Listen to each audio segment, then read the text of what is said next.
In November 2016, Kurzgesagt published a video on the most gruesome parasites. It tells a story of devastating diseases that the world governments couldn't solve, so the big pharma stepped in to be the hero of humanity and save the day. It's one of those too good to be true stories, so I decided to look it up myself, and the real events are nowhere near as glaring for the big pharma as Kurzgesagt presents. Pharmaceutical corporations did donate their medicine to the most affected regions, but they didn't do it out of their own volition or initiative. They did it after decades of neglecting the diseases because they weren't profitable enough to manufacture fixes for them. Bill Gates is actually responsible for much of the neglect. His charitable priorities overemphasized big-name diseases such as malaria, HIV, or tuberculosis, but in the process of doing so, they drew crucial attention and resources away from more common and structural problems, many of which led to outbreaks of other diseases. After the public pressure was too large to ignore,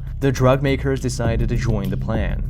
Big Pharma never came up with this initiative. It was the World Health Organization who had proposed a roadmap to eradicate the diseases by 2020 and convinced governments and NGOs to join them. The pharmaceutical conglomerates never assumed any risk. These corporations took home almost $9 trillion in profits in 18 years, so this little stunt is really just a pocket change for them. This video was paid for by Bill and Melinda Gates Foundation, and it so happens that the Gates are heavily invested in many of the pharma companies Kurzgesagt portrays as heroes. They own major holdings in many of the participating companies, and both Bill and Melinda Gates are trustees of two pharma firms. This video isn't positive news, it's a positive PR. Kurzgesagt admitted they wouldn't have made this video if it wasn't paid for by Gates. Okay, what the hell just happened?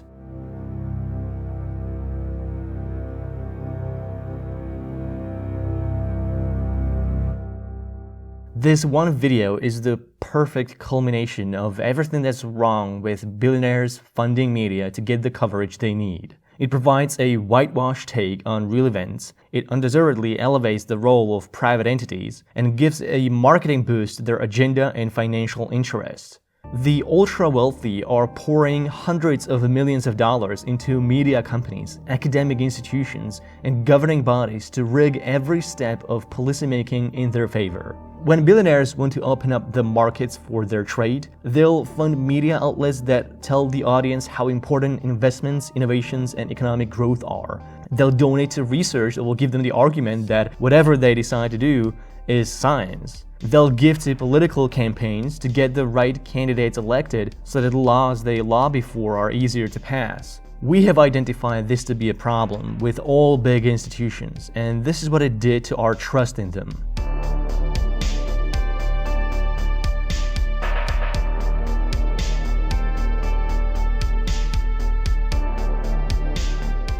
So if it is a problem when billionaires fund our politicians, our journalists, and our academia, is it also a problem when they fund our YouTubers? Because billionaire funding is a lot more prevalent on YouTube than you might think. It's far beyond the scope of this 6-year-old video. I didn't realize I was watching a video sponsored by the Bill and Melinda Gates Foundation because Kurzgesagt didn't reveal this information until the last 20 seconds of the video. I actually first found out about the sponsorship from Kurzgesagt Medium article on how they treat sponsors. Here, Philipp Detmer, the owner of the channel, admitted that Bill and Melinda Gates Foundation was their biggest supporter. So big, in fact, it helped transform Kurzgesagt into a powerhouse. But Philipp Detmer also told us that Kurzgesagt is almost entirely viewer-funded. I wanted to know where the truth lies, so I went to the foundation's grant database and found this. In November 2015, Kurzgesagt was awarded $570,000 from the Bill and Melinda Gates Foundation for a 49-month-long contract. I wanted to see the full extent of this contract, so I started going through their YouTube videos to see how many were made for the foundation. And that's when I entered a rabbit hole. I was able to identify at least 8 videos Kurzgesagt made for the Gates Foundation. When they were awarded the Gates grant, the Patreon was relatively small, yielding less than $9,000 per month. The money from Gates would cover at least $11,000 per month, or $71,250 per video. So the Gates money alone would be at least on par with their Patreon, but Gates wasn't alone.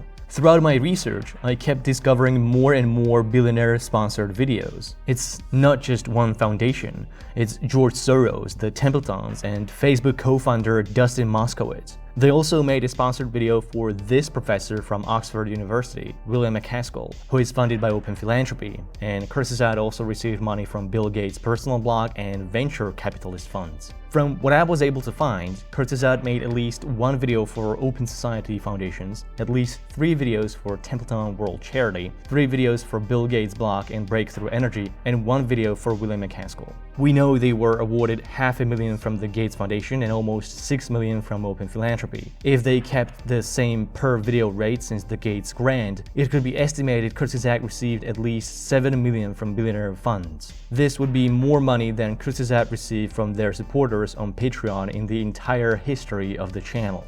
This made me realize that Kurtzgesagt never was this small, independent, almost entirely viewer-funded channel. As soon as the studio incorporated, billionaires began lining up. They transformed the small Munich-based design studio with 5 employees into a multi-million-dollar media powerhouse with dozens of employees. Kurzgesagt was also sponsored by regular commercial businesses such as Brilliant or Skillshare, but neither of these has multi-billion-dollar investments in global industries, and they aren't spending millions in political lobbies trying to influence lawmaking. And most importantly, they don't fund the sources that Kurzgesagt uses for the research. And what the hell is going on with Kurzgesagt research? Kurzgesagt told us their research is impartial and fact-checked by scientists to ensure integrity. But my skepticism alarms were already buzzing out of their asses, so I started looking at their sources and noticed something odd. Many of their videos rely primarily on a single publication. This publication is a partner of the channel and they help them with research and provide numbers for their scripts. This publication appears so frequently in their sources, their website is quoted up to dozens of times in a single document. This research publication is not some independent group of scientists just sharing their hard science for free. It is Our World in Data, heavily funded by Bill Gates and other billionaires, many of which have also sponsored Kurtzgesagt videos. The publication received at least $4.8 million from the Gates Foundation alone, but they were also funded by Open Philanthropy, Templeton, and William MacAskill. All of these entities had their series of sponsored videos at their Kurtzgesagt channel. Their partnership with Our World in Data was initiated by the grant from the Gates Foundation through the first video on overpopulation, made in collaboration with Max Roser, the founder and lead scientist of Our World in Data. Following this money trail led me to discover that the data in Kurzgesagt videos isn't such a rock-solid science as they authoritatively present in their videos. Many of the numbers from Our World in Data Kurzgesagt relies on so much are complete garbage. In the videos on overpopulation, they show this amazing decline in global poverty, a trend which they attribute to economic growth. But where is this data coming from? It's from Max Roser graph at Our World in Data. But look at how the data points go all the way back to the early 19th century. None of these historical numbers are proven. Real data on poverty for the majority of the world didn't exist until 1981. Anything before that is a speculation. And who defines extreme poverty? The World Bank does. How? By calculating the lowest possible rate as an average from poverty lines of the poorest countries in the world. That's living below $1.90 a day. Scholars strongly disagree with this rate and suggest at least $7.40 a day. With the World Bank's rate, billions of people that are extremely poor according to their national poverty lines end up in lower middle income regions, which is what makes the graph looks like this instead of this if we use the $7.40 line, or this if we leave out China. So not a dramatic decline at all, but an increase actually, or a stagnation at best, since 1981. There's also half of the world's population suffering from hunger, food insecurity, and malnutrition, more than 40 million modern slaves, and the ever-widening income gap between the richest and the poor. So really hard to come to an optimistic conclusion that poverty is somehow on the decline. But it is a conclusion touted by Bill Gates, who also paid for this video to be made. As the economist Max Roser has said, the world has done quite well on this. The newspapers could have run a headline. The lives of the poor will improve more in the next 15 years than at any other time in history. Number of people in poverty fell by 137,000 since yesterday. Comes out as a what for many people will be a stunningly positive story. Many videos made in partnership with Our World in Data can be dissected like this. Look at the numbers on historical emissions from the video on who is responsible for climate change. Where are these numbers coming from? Our World in Data, of course, but that's just one source that conveniently downplays the role of the developed countries in climate change. According to a paper from Lancet, funded by no one, the US is responsible not for 25% of emissions, but 40%. The EU is responsible for 29% instead of 22%. G8 emitted 85% of historical CO2, and the global north is accountable for 92% of excess carbon in the atmosphere. These numbers draw a much less equitable share of responsibility than Kurtzgesagt. As I was analyzing more and more videos, I actually discovered a plot I did not expect to find. In a couple of separate videos on climate change, Kurtzgesagt briefly mentions seemingly random selection of innovations. Or a new generation of nuclear power plants to new batteries, electronics and steel, low carbon production of cement, artificial meat, carbon capture, direct air capture, and carbon capture. There doesn't seem to be any objective merit as to why I mention these in particular, but they do have in common two things. Bill Gates has invested millions into startups developing low-carbon cement, steel, batteries, alternative meat, nuclear energy, and carbon capture. And none of these technologies have proven to be commercially viable or scalable enough to make them count. The innovations lack robust scientific backing, and experts do not agree relying on them is a valid strategy. Many videos on topics that align with the interests of Kurzgesagt Billionaire sponsors are frequently sprinkled with messaging about how investments and innovations will solve a problem or make the world a better place. By investing in these things right now, investment and aid and fair investment. Is investment massive investment as investment pours in? It's obnoxious how often this happens. We invest in innovation that lead to innovation, the nature of innovation. And innovation, but innovation, the more time we give innovation, and innovations like artificial meat. The standards for quality of such data is profoundly lowered in order to make these hidden injections work. In the instance of carbon capture, Kurzgesagt pulled the numbers on cost straight from a Gates-funded magazine, who took the number from a Gates-funded private carbon capture facility. But that's the lowest estimate. In reality, it could be as much as twice as expensive today, and still at least twice as expensive as trees are right now than carbon capture is projected to be in the most optimistic estimates, which won't be real until at least the next decade. Rather than solving the climate crisis, many scientists argue such investments divert attention away from more impactful solutions and delay phasing out of modern industrial methods and fossil fuel dependence. Kurzgesagt doesn't tell you which technologies Bill Gates is invested in and how positive messaging about them is advancing his positions. But Kurzgesagt did take the effort to mention exactly those technologies that Bill Gates and his billionaire friends are most invested in. There is a pattern that can explain why Kurzgesagt videos are like this. In many videos that coincide with Bill Gates' interests, they collaborate with Our World in Data or prioritize their content on these issues. In their video on Do We Need Nuclear Energy to Stop Climate Change, Kurzgesagt prominently links to Our World in Data's pieces on nuclear energy. This video is not sponsored by Gates, but the billionaire is betting heavily on his new generation of nuclear reactors. Kurzgesagt's source document links to Our World in Data 27 times, or about every third reference. Kurzgesagt made videos heavily criticizing organic food. This is another topic of major investment from Gates, who thinks industrialized agriculture with pesticides and GMOs is the best approach to solving world hunger, which it hasn't solved so far. In all four cases where Kurzgesagt draws verdict on organic food, Our World in Data is cited as reference. This video is also not sponsored by Gates. The most generous billionaire is one of the earliest backers of alternative meats, owning major positions in vegan and meat-free protein companies. Kurzgesagt has made a series of videos on meat, all with a strong verdict on how meat is bad for you and the environment. All of these videos were advised on by Hannah Ritchie, one of the key lieutenants at Our World in Data.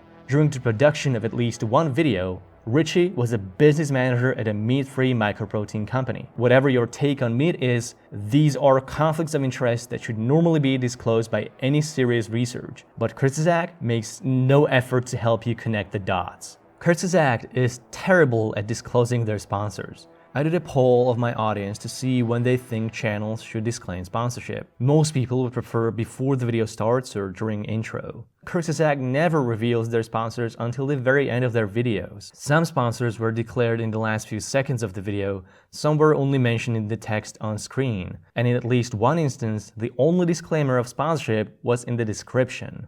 This is a low bar even for YouTube. Plenty of good educational creators disclose their sponsors up front. Why should Kurzgesagt be given a pass? Most people who do not watch videos till the very last second, or who cannot read everything that's on the screen, would never be aware of the extent to which Kurzgesagt videos are sponsored by Billionaires. Kurzgesagt also does a terrible job at explaining who their sponsors actually are. This video is part of a series about climate change supported by Breakthrough Energy. In their climate change video sponsored by Breakthrough Energy, you're told it is just A coalition founded by Bill Gates that's working to expand clean energy investment and support the innovations that will lead the world to net zero carbon emissions. But they don't tell you that Breakthrough Energy is a bunch of venture capitalist funds where billionaires stand to make huge profits from adoption of technologies they invest their billions into. Kurzgesagt left a link in the description that leads to Gates' book sale, but not the fund's official website. YouTube has a policy that flags channels funded by governments with a label that informs viewers of this financial conflict. This was enacted with the aim of combating government misinformation on the platform. You can see this on Kurzgesagt German channel that is backed by the government, and YouTube labels it as a German PBS. This same standard should be applied to private funding too. There should be a label that cannot be arbitrarily set or removed by the creator that discloses upfront who is funding their videos. Media consolidation is a major threat to diversity of views, and billionaires, including the ones funding Kurzgesagt, are the main driver behind this trend. It is not enough to promise editorial independence, because there are multiple ways sponsors can influence content behind the scenes. Kurzgesagt maintains their sponsors never have input on their scripts, but in practice, they routinely consult with researchers that come from sponsor-funded institutions or scientists directly on their sponsors' payroll. The two videos Kurzgesagt made with Max Roser were sponsored by Bill and Melinda Gates Foundation. But Max Roser's Our World in Data received almost $5 million from Bill Gates, so what is exactly the degree of separation here? In the video on vaccine side effects, Kurzgesagt lists 6 experts they consulted with, at least 4 of which are from Gates-funded institutions, and 1 scientist is an executive at the Gates Foundation. How is that not a sponsor commenting on their script? In 3 videos Kurzgesagt made for the Templeton World Charity, at least 4 out of 6 scientists have received direct funding for the research from Templeton. In the Kurzgesagt video on long-termism, The Last Human, sponsored by Open Philanthropy, 2 out of 3 scientists are from the Oxford's Future of Humanity Institute, the institute which received at least £15 million from Open Philanthropy. The one LMU Munich scientist was also at Oxford during the Open Philanthropy grants. There is no disclaimer of any of these associations anywhere in Kurzgesagt materials. Another long-termist video, the one on the civilizational collapse, was sponsored and researched by William MacAskill. Seemingly a random professor from Oxford University, MacAskill is behind the Center of Effective Altruism and a number of other charities that have received funding from Open Philanthropy, and some have funded Our World in Data. Nothing about this relationship is ever disclosed in Kurzgesagt source materials. Open Philanthropy has given Kurzgesagt more than 5 million euros to expand the channel into foreign languages and to promote long-termist philosophy and effective altruism in their videos. Do you think money doesn't buy influence? So billionaires do political lobbying and campaign financing for the lols, and they don't get any laws influenced in their favor? Do billionaires buy newspapers and donate to media companies to support independent journalism? Think of what happened to the COVID-19 vaccine developed by the University of Oxford. Researchers originally planned to release their vaccine patent for free so that third world countries could manufacture their doses faster instead of waiting for the rich countries to donate the vaccines to them. Until Bill Gates stepped in and forced the university to partner with a manufacturer and not release their patents. Against the pleas of the WHO and the developing world that patents would stifle vaccine access, Gates used his $750 million leverage to change a university's course. And he did this to protect the interests of big pharmaceutical companies he has been investing in for decades, which resulted in the global vaccine apartheid and possibly millions of preventable deaths. Money buys influence. It buys it in politics, it buys it in science, it gets you favorable coverage in the media. Gates poured $300 million into media companies, Kurzgesagt being one of them. Ask yourself, when was the last time you read a critical piece on Gates or his foundation? If Kurzgesagt wants to maintain they are able to decouple the interests of their funding source from the content in their videos, does this mean that we'll soon get to see a cutely animated character of Bill Gates meeting up with Jeffrey Epstein at his private venues after he was convicted sex trafficker?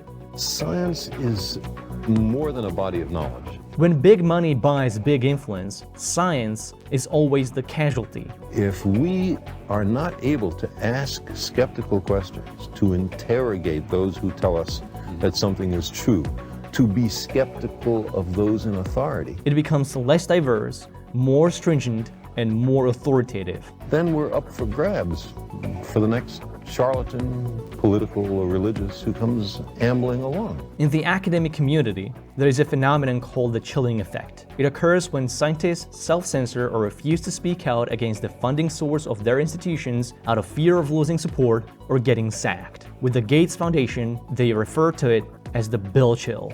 Gates' funding priorities have worried scientists for stifling diversity of views for decades. His philanthropic funding made it difficult to find independent reviewers. Through his multi-billion-dollar empire of donations and investments, Gates amassed enough power to single-handedly influence policies of global and national governing bodies. When Gates Foundation pours money into a project, they end up having enough power to veto public policies that don't align with their charity's priorities. We need to have a serious debate. Is big money lobbying a problem only if it's for issues we don't like? Or is it a problem on principle? This is how Kurzgesagt views the fossil fuel lobbyists, as evil villains trying to influence our politicians and mislead the public with their money. Kurzgesagt clearly understands the problem of big money, but they don't seem to have a problem with when they are on the receiving end of the big money influencing policies and public opinion. Billionaires have hacked the system by which we measure the merits of arguments in science and public discourse. With the sheer wealth, they brute force their ideas into the mainstream by giving their interests more funding for research, more coverage in the media, and higher likelihood of becoming a public policy. This system is beyond broken, especially for a studio as big as Kurzgesagt. Back in 2017, Kurzgesagt admitted in their Medium article they would actually be able to do away with sponsors altogether and rely on their Patreon supporters, ad revenue, and merch. They also have a design studio branch that makes commission work for big-name clients. So why haven't the channel got rid of sponsors yet? They are already funded by the German state, and they sold courses on Brilliant and Skillshare. Why not maintain integrity? You can afford to make less, make less. By the very least, Kurzgesagt should be more transparent and disclose sponsorship at the beginning of their videos so that people can make the decision before they watch the video and not afterwards. But transparency alone would not fix the conflict of interest and perverse incentives. Journalists, educators, and media outlets should not take money from entities they are supposed to be critically covering. Tobacco advertising has been banned almost universally across the globe. It isn't the only lobby that's been found influencing academia, education, and media with their funding. Billionaires seek to do the same. There is no such thing as a free gift. Did you notice that throughout this entire video there was no segue to a sponsored segment? That's because this channel has never taken a single sponsorship deal. None. With my current ad revenue, I can honestly proclaim that the Hated One channel is indeed almost entirely viewer funded. Without my Patreon supporters, this video wouldn't happen. So if you'd like to support actual independent content, please join my Patreon today. You'll be greatly rewarded with an exclusive podcast and merch. Thank you.